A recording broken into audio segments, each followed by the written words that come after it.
शुरुआत करते हैं अच्छी और सच्ची खबरों की। सबसे पहले बात अग्नि 5 मिसाइल की, जिसका एक दिन पहले ओडिशा के चांदीपुर में सफल परीक्षण किया गया। रक्षा मंत्रालय की तरफ से जारी बयान में बताया गया कि परीक्षण में ये मिसाइल सभी तकनीकी मानकों पर खरी उतरी है। अग्नि सीरीज के ये मिसाइल देश की इंटरकॉन्टिनेंटल बैलिस्टिक मिसाइल है, जो कि MIRV तकनीक यानी कि multiple independently targetable re entry vehicle से लैस है, जिसके चलते ये एक साथ कई टारगेट्स के लिए लॉन्च की जा सकती है।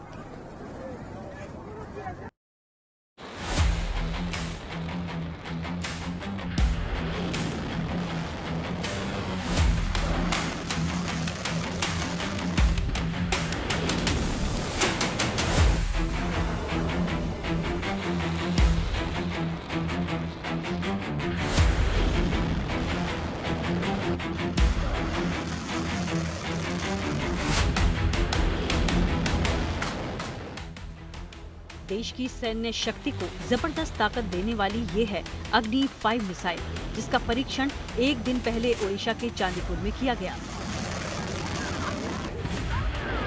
इस टेस्ट में अग्नि सीरीज की ये मिसाइल सभी पैमानों पर 100% खरी उतरी। रक्षा मंत्रालय की ओर से मिसाइल के सफल परीक्षण की ये खुशखबरी देशवासियों को दी गई, जिसमें बताया गया कि टेस्ट के दौरान अग्नि 5 तकनीकी मानकों पर अव्वल रही। अग्नि 5 मिसाइल एक इंटरमीडिएट रेंज बैलिस्टिक मिसाइल है, जिसका पहला परीक्षण अप्रैल 2012 में किया गया था, जिसके बाद से DRDO ने इस मिसाइल को और घातक बनाने में कोई कोर कसर बाकी नहीं रखी। इसका नतीजा है कि आज ये मिसाइल हिंदुस्तान के तरकश का सबसे बड़ा और घातक हथियार बन गई है।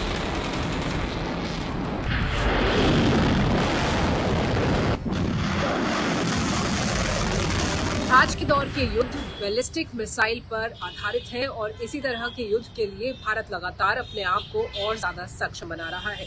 अग्नि 5 जो भारत की अपनी स्वदेशी बैलिस्टिक मिसाइल है, इसके परीक्षण भी लगातार किए जा रहे हैं और 20 अगस्त को स्ट्रैटेजिक फोर्सेस कमांड यानी वो सैन्य कमांड जो अधिकृत है इस तरह की मिसाइल्स को लॉन्च करने के लिए, इनके इस्तेमाल के लिए, उसने अग्नि 5 इंटरमीडिएटरी रेंज मिसाइल का एक और परीक्षण किया।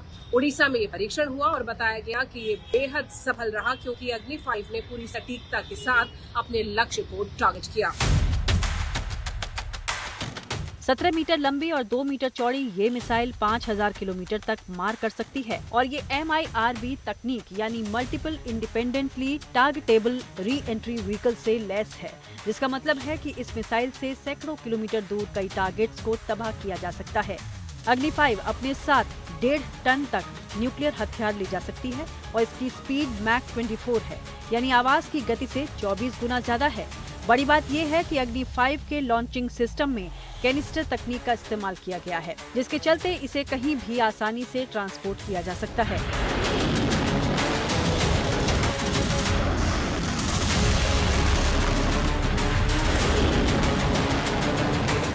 ये तमाम खूबियां ही अग्नि 5 को दुश्मन के लिए काल बनाती हैं, क्योंकि ये चीन और पाकिस्तान के अलावा यूरोप के कई हिस्सों को भी टारगेट कर सकती है। 2012 से लगातार भारत इसके अलग अलग टेस्ट करके इसकी रेंज को एनहांस करता आया है।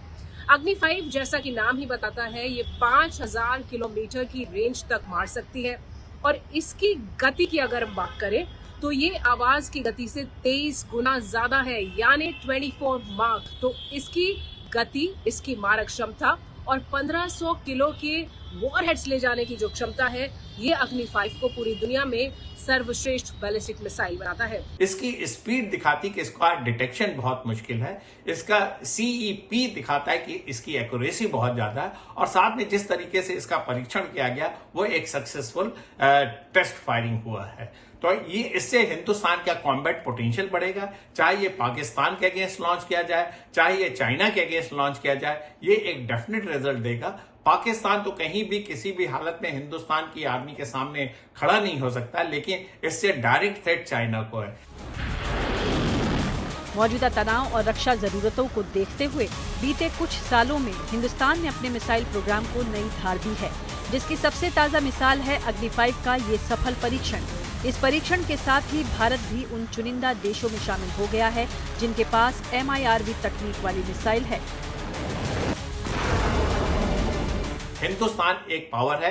हिंदुस्तान की जो टेक्नोलॉजी है, चाहे वो मिसाइल के क्षेत्र में, चाहे स्पेस के क्षेत्र में, वो आज की डेट में वर्ल्ड के बराबर है। चाहे वो अमेरिका हो, चाइना हो, रशिया हो, उसके समकक्ष हिंदुस्तान आज की डेट में खड़ा हो गया है। और जिससे हमारी देखिए जो यहाँ की रीजनल सिक्योरिटी, जो देश की सिक्योरिटी, वो और पुख्ता होती है। तो एक बहुत बड़ा स्टेप है। ऐसा कहा जा रहा है कि इस परीक्षण के बाद अग्नि 5 मिसाइल अब पूरी तरह से ऑपरेशनल है और अपनी रक्षा के लिए इसका इस्तेमाल किया जा सकता है। वहीं खबर तो ये भी है कि अग्नि 5 के बाद DRDO अग्नि 6 पर भी काम कर रहा है, जिसकी रेंज 8000 से लेकर 12000 किलोमीटर तक हो सकती है। दिल्ली से शिवानी शर्मा के साथ bureau report, good news today.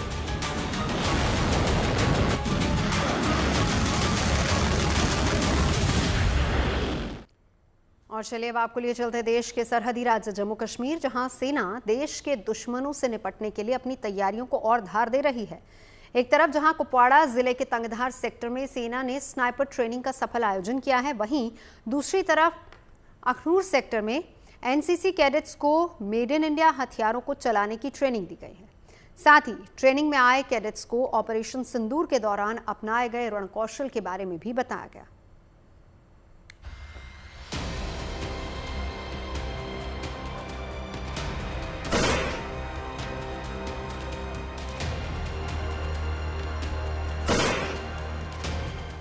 घना जंगल, ट्रिगर पर उंगली और टारगेट पर निशाना। ये तस्वीरें सेना के साहस और शौर्य की महज एक झांकी है, जो आई है कुपवाड़ा जिले के तंगधार सेक्टर से, जहां हर वक्त देश के दुश्मनों का खतरा बना रहता है। इसी खतरे को वक्त रहते नाकाम करने के लिए सेना की ओर से स्नाइपर ट्रेनिंग आयोजित की गई, जिसमें शामिल जवानों ने अपने रण कौशल का शानदार प्रदर्शन किया। भारत माता की जय। दरअसल LAC और LOC पर बढ़ रही चुनौतियों से निपटने के लिए आर्मी ने स्नाइपर ट्रेनिंग में बड़ा बदलाव किया है, जिसके तहत ही इस ट्रेनिंग के जरिए इन जवानों की स्नाइपिंग कैपेबिलिटी को और धार दी जा रही है। स्नाइपर, जैसा कि आप जानते हैं, एक पोटेंट फोर्स मल्टीप्लायर की तरह काम करता है, जो कि लॉन्ग रेंज पे हाई वैल्यू टारगेट्स को एंगेज करने के काम आता है। ये लोग हाईली मार्क्समैनशिप, सर्वाइवल एंड आपका लॉन्ग रेंज सर्विलेंस में माहिर होते हैं। यहाँ पर हम स्नाइपर नोड में फॉर्मेशन की ट्रेनिंग कराते हैं स्नाइपर्स की, जिसमें उनको इन्हीं चीज़ों पे ट्रेनिंग किया जाता है, ताकि वो एनिमी एरिया में जाके अपना सर्वाइवल, लॉन्ग रेंज स्नाइपिंग और लॉन्ग रेंज सर्विलेंस कर सके 48 से 72 आवर्स तक। इस ट्रेनिंग में हर छोटी से छोटी बारीकी और चुनौतियों के बारे में इन जवानों को बताया जा रहा है, ताकि किसी भी ऑपरेशन के दौरान ये अपने मिशन में पूरी तरह कामयाब रहें, चाहे हथियारों की बात हो या फिर खुद को सुरक्षित रखा हो।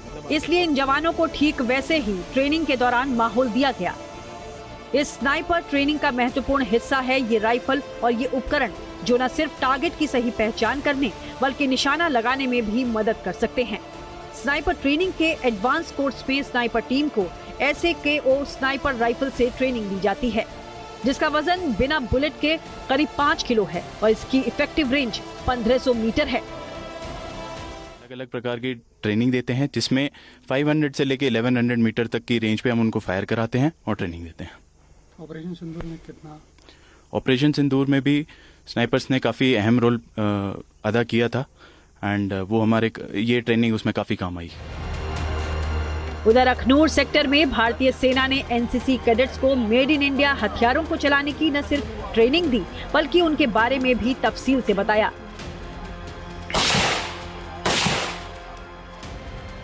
चाहे देश में बनी AK-203 राइफल हो, मशीन गन हो, ड्रोन हो या फिर जवानों को दुर्गम इलाकों में ले जाने वाली ऑल टेरेन व्हीकल हो, ये कैडेट्स हर सैन्य साजो सामान के बारे में जानकर काफी उत्साहित हैं। कैसे इंडियन आर्मी अपने पूरे जोश से लड़ती है, क्या क्या इक्विपमेंट्स होती हैं, क्या क्या होता है। आज हमें आर्मी अटैचमेंट हमारा कैंप लगा है और उसके दौरान हमें यहाँ आके बताया गया है कि कैसी कौन सी राइफल्स आती हैं, क्या क्या टैंक्स होते हैं जो किसी ऑपरेशन के दौरान, किसी लड़ाई के युद्ध के दौरान इस्तेमाल लाए जाते हैं by Indian army. This was my second time of fire, but first time for AK-203। मैंने कभी AK-203 से कभी फायर नहीं किया एंड जब मैंने हाथ में पकड़ी तो I was feeling my hands were shaking, कि मतलब वो चीज जो आम आदमी के कोई सोच भी नहीं सकता। तो it was a great experience by me. इस ट्रेनिंग के दौरान इन एनसीसी कैडेट्स को ऑपरेशन सिंदूर के दौरान सेना के शौर्य और पराक्रम के बारे में भी बताया गया। हमें यहाँ पे ऑपरेशन सिंदूर के बारे में भी बहुत ज्यादा चीजें पता चली, जैसे ड्रोन्स के बारे में, जैसे जो इस्तेमाल हुई, जैसे AK-203 उनके बारे में मेन हमें बताया गया। जो एक राइफल है जो हमें बताया गया कि यहाँ पे जो ऑपरेशन के दौरान ये बहुत ज्यादा इस्तेमाल में भी लाई गई थी, और यहाँ पे हमें फायरिंग भी करवाई गई और ऑपरेशन सिंदूर की पूरी वीडियो बताई गई। आज हमने बहुत ही अच्छा एक्सपीरियंस किया, आज का दिन भूलेगा नहीं कभी। आज हमने ऑपरेशन सिंदूर जो पहलगाम में अटैक हुआ था उसके बारे में, वहाँ पे कैसे कैसे ऑपरेशन हुए उसके बारे में हमें बताया, और इंडियन आर्मी में जो भी वेपन्स हैं उसका डिस्प्ले देखा हमने, उसके बारे में सुना और उनसे ब्रीफिंग हुई हमें, और हमने एक जम्मू कश्मीर देश का सीमावर्ती राज्य है, जहां हर वक्त देश के दुश्मन माहौल बिगाड़ने की फिराक में रहते हैं। इसलिए भारतीय सेना इन दुश्मनों से निपटने के लिए हर समय सरहद पर अलर्ट रहती है। अखनूर और तंगधार सेक्टर में सेना की यही चौकसी नजर भी आई। Bureau report, good news today. और अब बात देश की सबसे महंगी गणपति प्रतिमा की। हर साल की तरह इस बार भी मुंबई के किंग सर्कल में गौड़ सारस्वत ब्राह्मण मंडल की तरफ से बप्पा का दरबार सजेगा। गणपति मूर्तियां अपने आप में अद्वितीय, बप्पा के सबसे भव्य और महंगे गणपति पंडाल के लिए रिकॉर्ड 475 करोड़ का बीमा करवाया गया है। पिछली बार 400 करोड़ रुपए का बीमा कराया गया था और इस साल बीमा राशि बढ़ने की वजह गणपति प्रतिमा पर चढ़े सोने चांदी के आभूषणों का बढ़ता मूल्य और बप्पा सेवकों की संख्या में बढ़ोतरी है। पंडाल में भक्तों की सुरक्षा के लिए भी फेशियल रिकॉग्निशन सिस्टम, CCTV कैमरे और निजी सुरक्षा गार्ड्स की तैनाती की गई है।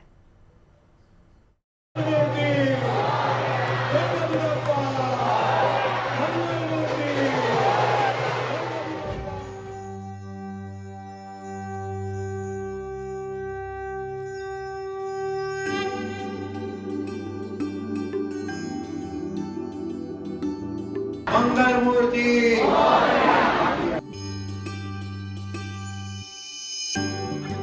विघ्नहर्ता के आगमन के लिए मुंबई में मौजूद उनके एक से बढ़कर एक दरबार सजकर तैयार हो रहे हैं। इनमें मुंबई के सबसे अमीर गणपति भी शामिल हैं, जो गणेश उत्सव के दौरान सोने चांदी के खूबसूरत आभूषणों से श्रृंगार के बाद ही अपने भक्तों को दर्शन देते हैं।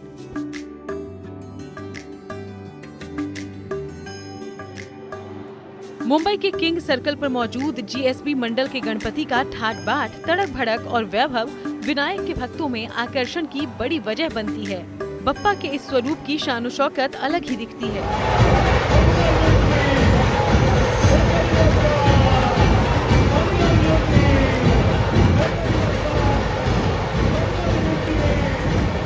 सोने चांदी के भारी भरकम आभूषण और लाल, पीले या हरे रंग के रेशमी वस्त्रों में GSB गणपति की प्रतिमा की आभा दूसरे गणेश पंडालों से निराली होती है। बप्पा का ये भव्य और दिव्य स्वरूप अपने भक्तों को मोहित कर लेता है। धार्मिक मान्यता है कि भगवान गणेश की पूजा करने से सुख और सौभाग्य में वृद्धि होती है। साथ ही जीवन में व्याप्त सभी तरह के दुख और संकट दूर हो जाते हैं। अपने आराध्य की तरफ से इसी तरह के आशीर्वाद की मनोकामना लिए गणेश भक्त बप्पा के इस दरबार में हाजिरी लगाने पहुंचते हैं। भगवान गणेश के प्रति अटूट विश्वास, प्रेम, श्रद्धा और भक्ति भाव का सम्मान करते हुए GSB मंडल की तरफ से गणपति की प्रतिमा का अद्वितीय श्रृंगार किया जाता है। सुख, समृद्धि और विघ्न बाधाओं को दूर करने वाले देवता की प्रतिमा का बीमा करवाया गया है। उसकी रकम सुनकर आप हैरान रह जाएंगे। गणपति के बेशकीमती गहनों को देखते हुए इस साल रिकॉर्ड 475 करोड़ का बीमा कवर लिया गया है।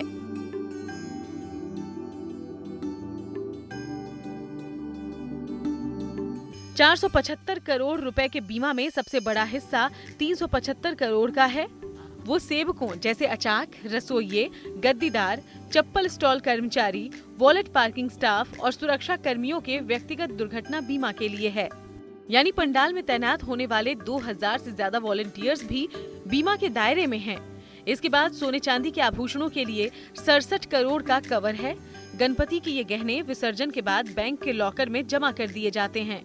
इसके अलावा मंडल ने 30 करोड़ का पब्लिक लायबिलिटी कवर और 2 करोड़ की स्टैंडर्ड फायर और स्पेशल पेरिल पॉलिसी भी ली है।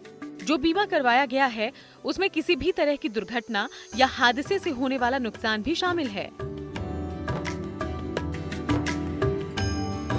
हालांकि इस बार गौड़ सारस्वत ब्राह्मण मंडल यानी जीएसबी मंडल की तरफ से ये खुलासा नहीं किया गया है कि इस बार सोने और चांदी के कितने आभूषणों से बप्पा की मूर्ति का श्रृंगार होगा। साथ ही 474 करोड़ के बीमा कवर के लिए कितना प्रीमियम चुकाया गया है, इसकी जानकारी भी नहीं दी गई है। फिलहाल गणपति के गहनों की साफ सफाई का काम चल रहा है। इन्हें अच्छी तरह चमकाकर इस्तेमाल करने की तैयारी है। गणपति प्रतिमा के आने के बाद इन्हें पूरे विधि विधान के साथ भगवान गणेश को पहनाया जाएगा। जीएसबी सेवा मंडल के इस पंडाल में हर हाईटेक इंतजाम किया जा रहा है, जिससे भक्तों के लिए भगवान गणपति के दर्शन को दिव्य बनाया जा सके। हर साल भाद्रपद महीने के कृष्ण पक्ष की चतुर्थी तिथि से ये पर्व शुरू होता है और इसका समापन चतुर्दशी के दिन होता है। 10 दिनों के इस उत्सव में ज्ञान, समृद्धि और सौभाग्य के देवता भगवान गणेश से सुख शांति के आशीर्वाद की कामना की जाएगी। पूरे विधि विधान से बप्पा की पूजा अर्चना की जाएगी। बप्पा के भक्त अपने आराध्य की पूजा के साथ बप्पा के गुणों और उनकी तरफ से मिलने वाले संदेश को भी अपने जीवन में उतारने की कोशिश करेंगे। Bureau report, good news today. खबरें सच्ची होनी चाहिए, अच्छी खुद बहुत लगती है। तब जो सुंधावा साइनिंग ऑफ। आप सुनते रहिए गुड न्यूज, देखते रहिए गुड न्यूज टुडे।